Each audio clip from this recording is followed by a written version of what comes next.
सभी पुराणों में शंकर जी को श्रेष्ठ रहते, शिव तो महान ही महान रहते हैं। और जिनमें लिंगों का चरित्र है, इसका नाम है लिंग पुराण, जिनमें भगवान महादेव के असंख्य लिंग स्वरूप हैं।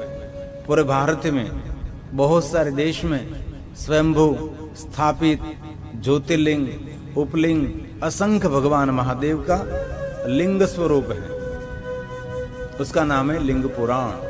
इनमें भी भगवान शंकर जी के बारे में बहुत कुछ कहा है, इसलिए बहुत सारे लिंगों का चरित्र है। हमने काशी विश्वनाथ महादेव की कथा का दर्शन किया, तो काशी विश्वनाथ महादेव के सानिध्य में कितने भगवान महादेव के लिंग, असंख्य लिंग हैं। ऐसे तो बहुत सारे नगर हैं जहां निरंतर भगवान महादेव के बहुत सारे लिंग स्वरूप हैं। और कहीं लोग कहते हैं कि ज्योतिर्लिंग तो 12 है, 12 नहीं, 100 करोड़ ज्योतिर्लिंग कहा गया।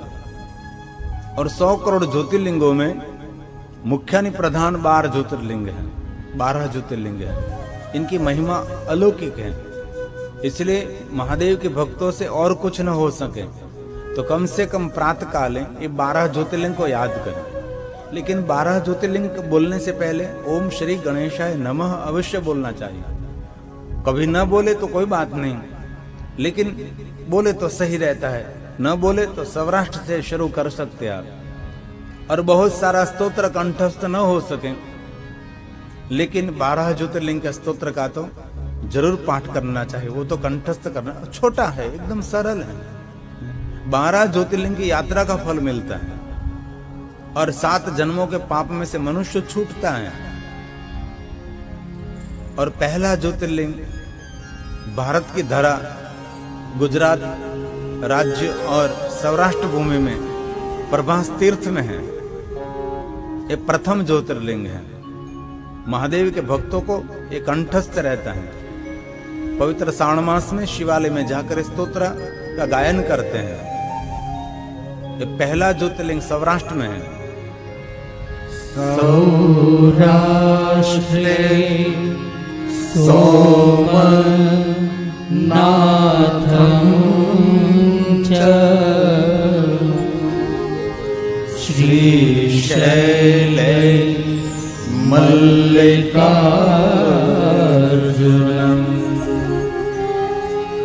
उज्जैन्या महाकालम्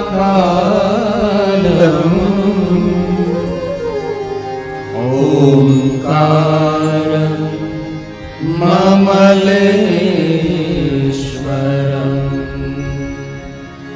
परल्यां वैद्यनाथं च डाकिन्यां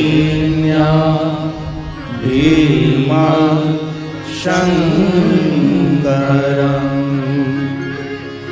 सेतु बन्धेतु रामेशं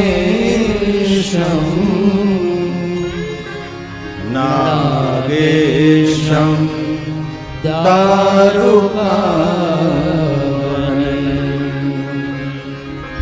वाराणस्यां तु विश्वेशं त्र्यम्बकं गौतमी तटे हिमालये तु केदारम्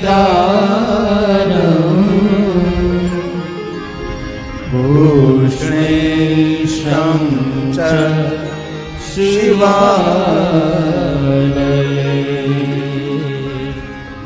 एतानि ज्योतिर्लिङ्गानि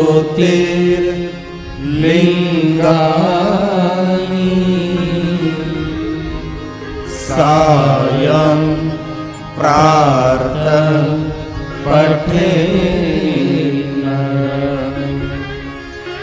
सप्त जन्म कृतं पापं स्मरेण विनश्यति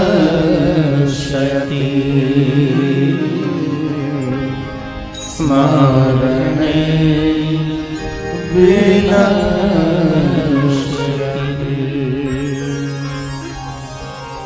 जो कोई मनुष्य इस 12 ज्योतिर्लिंग को याद करे उस मनुष्य 7 जन्मों के पाप में से मुक्त हो सकता है। ज्योति मतलब प्रकाश। ज्योति का अर्थ है ज्ञान, ज्योति का अर्थ है समझ, विद्या, तेजस्विता, प्रकाश।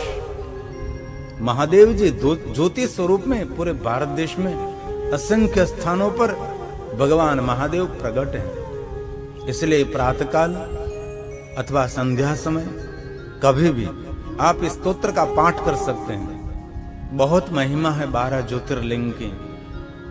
कभी अवसर मिले तो 12 ज्योतिर्लिंग के दर्शन की भी अद्भुत अलौकिक महिमा है। एक एक ज्योतिर्लिंग में कम से कम जीवन पर्यंत रहना चाहिए, और जीवन पर्यंत न रह सके तो आप 11 दिन रहे, 9 दिन रहे, 7 दिन रहे, सप्तरात्रम, पंचरात्रम, त्रिरात्रम, ज्योतिर्लिंग में कोई एक रात्रि निवास करता है, वो भी अपनी काल रात्रि को मंगलमय बना सकता है। ये महात्मय ज्योतिर्लिंगों का है। तो लिंगों का जिन पुराण में वर्णन है, इसका नाम है लिंग पुराण, लिंग चरित्र जिनको कहा जाता है। जो भगवान महादेव का भक्त है उनके लिए तो जीवन में एक बार परिपूर्ण पठेद्यस्तु पूर्ण शिव महापट ग्रंथ का अध्ययन करना चाहिए, क्योंकि विधि विधान पूजा अर्चन से भरा हुआ ग्रंथ है। इसमें लौकिक कथा तो बहुत नहिवत है। इनमें हर जीवात्मा के लिए शिव के प्रति कैसा भाव प्रकट हो, ऐसी सुंदर सुंदर कथा शिव महापुराण अंतर्गत कही है। इसलिए हम सब साथ में मिलकर इस पवित्र श्रावण मास में भगवान महादेव की कथा का श्रवण कर रहे हैं और गायन भी कर रहे हैं। इनमें भी आज हमारा बहुत बड़ा भाग्य है कि पवित्र श्रावण मास का सोमवार है और हमारे गुजरातियों के लिए प्रथम सोमवार है, जो कि गुजराती 15 दिन जो दक्षिण भारत की परंपरा है।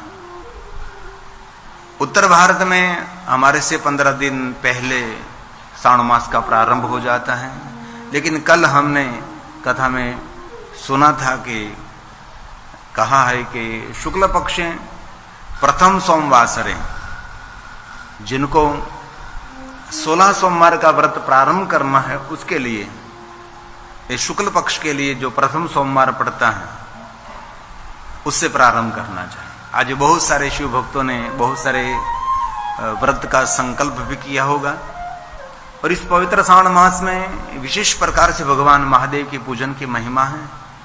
इसमें बहुत सारे अभिषेक की श्रृंखला भी बताई है, किस वस्तु से कैसे अभिषेक किया जाए, ये पूरी बात बहुत विस्तार से कही है।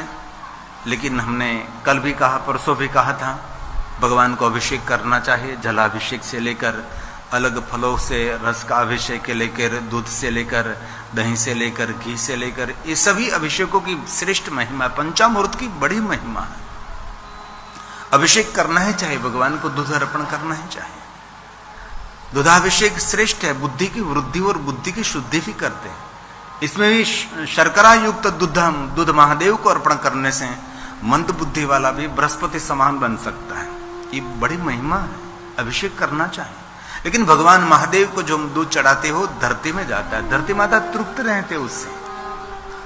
ज्यादातर शिवालय नगर के बाहर रहता है, गांव में, गांव से बाहर रहता है, जंगल में रहता है। तो ये भगवान शिव जी को जो दूध चढ़ाते हैं धरती को तृप्त करने वाला दूध है, चढ़ाना चाहिए।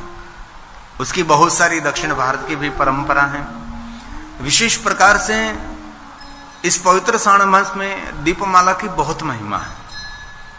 वैसे तो शिव महापट ग्रंथ में भी कहा और दक्षिण भारत के ग्रंथों में भी कहा है कि पवित्र श्रावण मास में रोज दीपमाला प्रज्वलित होनी चाहिए।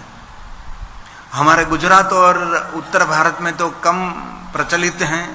एक ज्योति पर्व है, आद्र नक्षत्र जो माक्षर मास पड़ता है, इस दिन भगवान शिव जी ब्रह्मा और विष्णु के सामने ज्योति स्वरूप में भगवान प्रकट हुए हैं। इसलिए दक्षिण भारत में बहुत बड़ा पर्व मनाया जाता है जिनको ज्योति पर्व कहते हैं। ये लोग 5 दिन पहले, जैसे हम दीपावली में दीप प्रज्वलित करते हैं हमारे घर के आंगन घर में, ऐसे ही ये लोग 5 दिन पहले घर के आसपास, घर के आंगन में, घर के अंदर दीपमाला प्रज्वलित करने लगते हैं, बड़ा उत्सव मनाते हैं। और 100 महाशिवरात्रि का फल आद्रा नक्षत्र माक्षर माह दे सकता है। इसलिए विशेष प्रकार से हमारे मंदिरों में, हमारे शिवालयों में जैसे महाशिवरात्रि का उत्सव होता है, वैसे ये ज्योति पर्व का भी उत्सव होना चाहिए, लेकिन बहुत कम शिवालय में होता है। इस दिन भगवान महादेव के सामने बहुत सारे दीपमाला प्रज्वलित करनी चाहिए और घर में भी दीपमाला प्रज्वलित करनी चाहिए। ये ज्योति पर्व की बहुत महिमा है जो आद्रा नक्षत्र माक्षर मास पड़ता है। और भगवान स्वयं शिव जी ने भी कहा है कि जो कोई मनुष्य आद्रा नक्षत्र माक्षर मास के दिन मेरा पूजन करता है, मेरा दर्शन करता है, वो मनुष्य मुझे कार्तिकेय समान प्रिय लगता है। मेरा जो प्रधान बेटा है, जो भगवान शिव जी का प्रधान पुत्र, जो बड़े पुत्र भगवान कार्तिकेय हैं, उसके समान वो शिव भक्त, उनको प्रिय लगता है। इसलिए आद्रा नक्षत्र माक्षर मास कभी भूलना नहीं चाहिए। और 12 मास में एक बार महाशिवरात्रि तो पड़ती है, ये सब तो हम परिचित है उससे। तो हर मास में त्रयोदशी पड़ती है। त्रयोदशी व्रत करे हमेशा, ताके तन नहीं रहे कलेशा, धूप दीप निवेद्य चढ़ावे, शंकर सन्मुख पाठ सुनावे। भगवान शिव के सामने विविध प्रकार के स्तोत्र का गायन करें, उसकी बड़ी महिमा है। भगवान शिव के प्रति जितना आपका गहरा भाव, इतनी हमारी परम भक्ति है। फूलों से भगवान शिव जी का श्रृंगार करे, विविध भगवान महादेव के श्रृंगार का वर्णन है। राजोपचार पूजा की बड़ी महिमा, सोना चांदी हीरे मोती से भगवान शिव जी का पूजन करते हैं। इसीलिए इस पवित्र श्रावण मास में पूरा मास शिवालयों में उत्सव रहता है, आनंद रहता है। कल भी मैंने कहा था, बहुत सारे शिव भक्तों को मैंने देखा है 1 महीने तक उसके घर नहीं जाते। 1 महीने तक कोई पारिवारिक, कोई सांसारिक कोई भी कार्य नहीं, जितेंद्रिय रहकर ब्रह्मचर्य का पालन करके एक साधु जैसा जीवन, एक सन्यासी जैसा जीवन बनाते हैं। ऐसे बहुत सारे मैंने विप्रजनों को, ब्राह्मणों को देखा है, अपने स्वयं से रसोई बनाते हैं, किसी के हाथ का कुछ खाते पीते नहीं, और इतने संलग्न रहते भगवान के साथ, इतने मिले हुए रहते हैं। जैसे महाशिवरात्रि के दिन एक एक प्रहर की पूजा रहती है, वैसे इस पवित्र श्रावण मास में सुबह से लेकर शाम तक अलग अलग समय पर अलग अलग द्रव्यों से भगवान शिव जी का पूजन करते रहते हैं। इस धरा पर बहुत सारे भगवान महादेव के भक्त हैं, और जिनको भगवान महादेव की भक्ति मिले, समझो सफलम जीवितम, उसका जन्म सफल हो गया, उसका जीवन सफल हो गया, उसके पूर्वज धन्य हो गए जो भगवान महादेव की भक्ति कर रहे हैं। इसीलिए इस पवित्र श्रावण मास में विशेष प्रकार से दीपमाला प्रज्वलित करनी चाहिए। ऐसे तो पुराण में कहा है कि 1 महीने में 1 लाख दीप प्रज्वलित करना चाहिए। हम एक समय उज्जैन महाकालेश्वर में कथा कर रहे थे, अवंती नगरी, शिप्रा नदी के तट पर वहां के शिव भक्तों ने 21 लाख दीपों की माला करी थी। पूरी शिप्रा नदी, शिवप्रिया शिप्रा, जहां भगवान महादेव विराजते हैं महाकाल स्वरूप में, महाकाल वन है। वहां कभी आपको जाने का अवसर मिले तो वहां 84 महादेव है। महाकालेश्वर महादेव जो हमारा ज्योतिर्लिंग है, वो ज्योतिर्लिंग हमारा सेनापति है। उससे भी प्राचीन बहुत सारे शिवलिंग वहां भी हैं, लेकिन बहुत कम यात्रिक 84 महादेव की यात्रा करते हैं। लेकिन कभी आपको उज्जैन महाकालेश्वर महादेव जाने का अवसर मिले तो जरूर 84 महादेव की यात्रा की भी बहुत बड़ी महिमा है। बहुत अति प्राचीन भगवान महादेव के लिंग स्वरूप उज्जैन अवंती नगरी में है। तो वहां 21 लाख दीपों की दीपमाला इस नदी के दोनों तट पर बहुत सारे शिव भक्तों ने प्रज्वलित की थी। भगवान को दीप प्रज्वलित करने से ज्ञान की उपलब्धि होती है और ज्ञान की वृद्धि भी होती है। इसलिए कभी अवसर मिले तो भगवान शिव जी को दीपमाला जरूर प्रज्वलित करें। हमारे गुजरात में गांवों में, शिवालयों में बहुत सारे गांव के लोग दीपमाला करने के लिए निरंतर आचार्यों को कहते हैं कि हमारी तरफ से दीपमाला करें, हमारी तरफ से दीपमाला करें। कभी कभी तो 5 व्यक्ति को साथ में दीपमाला करनी पड़ती है। इसीलिए थोड़े श्लोक में लेकर आया हूं जो भगवान शिव जी के सामने दीपमाला कैसे प्रज्वलित करें उसके बारे में मैं श्लोकात्मक आपको प्रमाण के साथ थोड़ा सा कहने का प्रयास करूंगा। और आज कथा का 5वां दिन है, कल कथा का 6ठा दिन और 7वें दिन की कथा। और आज मुझे सती प्रागट्य महोत्सव भी थोड़ा मनाना है। कल शिव सती और शिव पार्वती का विवाह का भी थोड़ी सी सुंदर कथा करेंगे। और जितना समय मिले इतना भगवान महादेव की कथा गाने का प्रयास करें। इसमें कहा है कि आपको अवसर मिले तो भगवान शिव जी के सामने बहुत सारे दीपों की माला प्रज्वलित करें। विशेष प्रकार से भक्ति पूर्वक प्रथम दिन से दीपमाला प्रज्वलित करनी चाहिए, पहले दिन से। लेकिन पहले दिन तो बहुत सारे शिवालयों में नहीं हो सकता, लेकिन सोमवार को तो कभी छोड़ना ही नहीं चाहिए। आज के दिन तो दीपमाला के दर्शन की भी बहुत सारी महिमा है।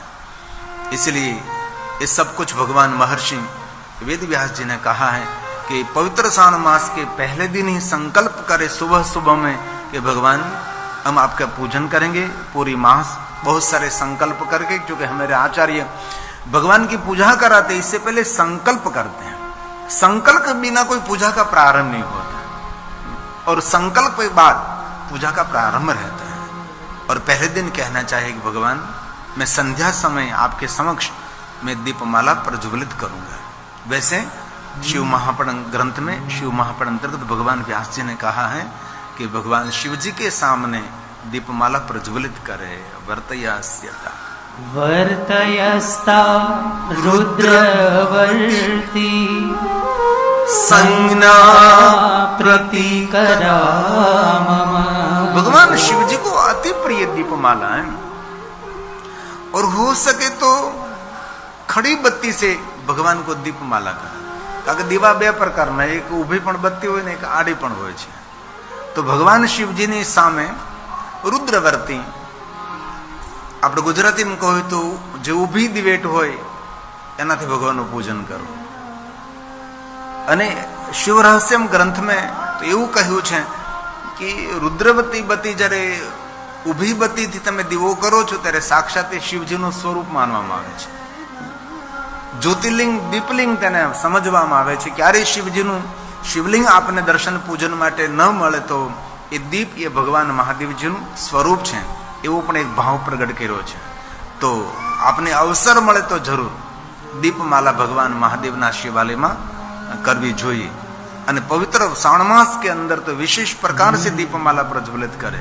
मैं जरूर गुजराती में कथा कह सकता हूँ, लेकिन ये गिरी बापू ऑफिशियल यूट्यूब चैनल और हमारी सदविद्या चैनल में प्रसारित हो रही कथा, तो ये गुजराती तो सिर्फ गुजराती भाई बहन ये भाषा उनके लिए सरल है, लेकिन जिनकी मातृभाषा गुजराती नहीं है उसके लिए गुजराती समझना बहुत मुश्किल है। इसीलिए थोड़ा कथा का व्याप हो, इसीलिए मैं कथा आपके समक्ष में हिंदी में कहने का प्रयास करता हूँ। और मेरी हिंदी गुजराती के साथ मिलती जुलती है, इतनी कठिन हिंदी नहीं होती, गुजराती के साथ ही। और मातृभाषा का तो थोड़ा सा स्वाद रहेगा, ये तो स्वाभाविक है। इसलिए भगवान ने कहा है, सुनिए जरा भाव से। वर्तयस्ता रुद्रवर्ती संज्ञा प्रतिकरा मम श्रावण स्याद्य दिवसे संकल्पय विधिपूर्वक संकल्पय विधिपूर्वक विधिपूर्वक आचार्य के पास संकल्प कराने के बाद भगवान शिव जी की पूजा का प्रारंभ करें। और बहुत बार मैंने कहा है, आप जरूर भगवान महादेव की पूजा आप स्वयं कर सकते हैं, लेकिन विद्वान आचार्यों के साथ भगवान महादेव की पूजा करने से ये विधिवत पूजा की बहुत बड़ी महिमा है। इसलिए वैसे तो 11 ब्राह्मणों को साथ में रखकर भगवान शिव का पूजन करें, वैसे न हो सके तो 9 ब्राह्मण, 7 ब्राह्मण, 5 ब्राह्मण, 3 ब्राह्मण, लेकिन एक आचार्य और उनके साथ एक सहयोगी ब्राह्मण, उसको थोड़ा सहयोग करें। जो कहते जाए वैसे जजमान को थोड़ा सा मार्गदर्शन करें, वैसे भगवान शिव जी का पूजन करना चाहिए।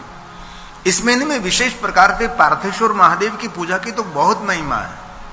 बहुत सारे शिव भक्त 1-1 करोड़ 10-10 करोड़ तक भगवान महादेव का पार्थेश्वर पूजन करते हैं। जीवन की सभी कामना, सभी मनोकामना पार्थेश्वर महादेव की पूजा पूर्ण कर सकते हैं। तुलसी के पास बैठकर, बेलवृक्ष के नीचे बैठकर, और बहुत सारे शिव भक्त आचार्यों के साथ, विद्वान ब्राह्मणों के साथ भगवान महादेव की पूजा का बहुत सारा प्रयास करते, मुझे बहुत अच्छा लगता है। संकल्प कैसा करे तो कहा, देवों के देव गौरीपति महादेव, मैं आज संकल्प करता हूं कि पवित्र श्रावण मास में 1 लक्ष संख्या वाले 1 लाख संख्या में मैं दीपमाला प्रज्वलित करूं। एक दिन में नहीं हो सकता, पूरे मास में संकल्प पूर्ण करें।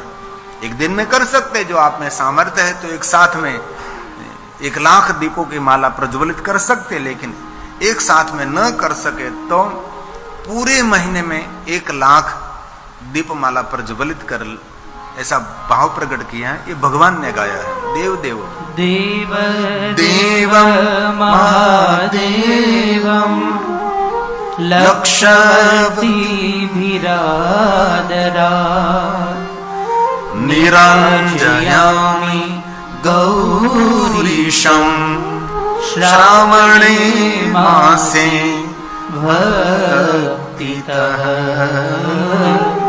श्रावणे मासे भक्तितः।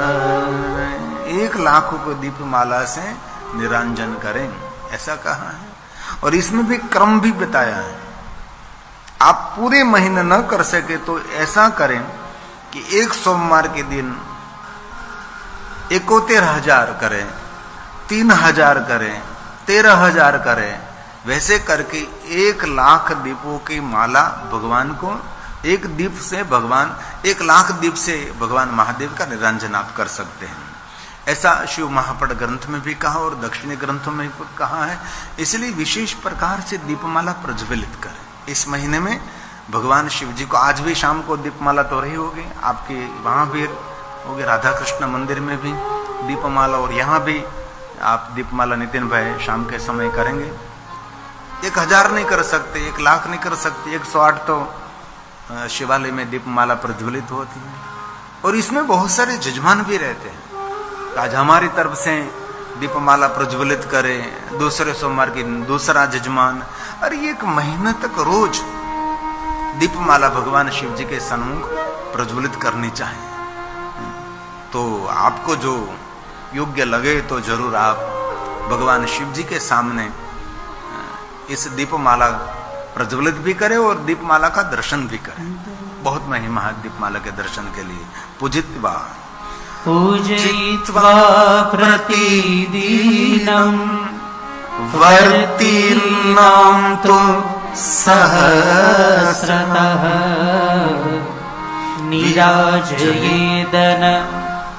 निराजयेदनत्यदीने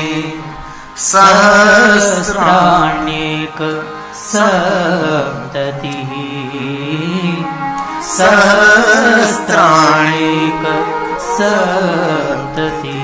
अथा योग्य, आपको जैसे योग्य लगे वैसे भगवान शिव जी के सामने दीपमाला जरूर प्रज्वलित करें।